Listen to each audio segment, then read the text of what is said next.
Hello, traders. FX Pip Collector here. Today is Tuesday, May 6th, and this is my morning analysis for the pound US dollar. If you haven't done so yet, definitely do check out my free Discord channel, which is linked over here in the corner at the end of the video. And make sure to take a look at my website, fxpipcollector.com.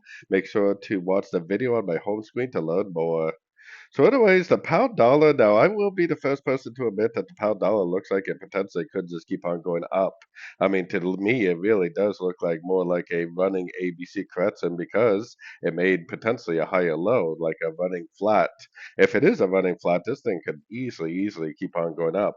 Now, the only reason I'm thinking that that may not be true is because of the US dollar index and the fact that we have a big news event coming out tomorrow.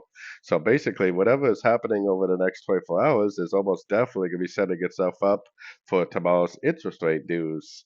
It seems to me like it'd make more sense if this actually started to drift down more, and then tomorrow's interest rate news actually caused it to continue the uptrend. So if it does not go up and break this structure right here, then we cannot be bullish. I would have to see that break structure in order to realize that this is really going to actually end up continuing up like that. If it doesn't break structure but makes a lower high and an engulfing move to the downside, then more than likely it's going to make a run down to at least a 38% Fibonacci retracement. So I am definitely still looking for shorts on these sort of time frames because we don't have a break to the upside. If we do have a break to the upside, I think we should stop looking for shorts and definitely start looking for longs again.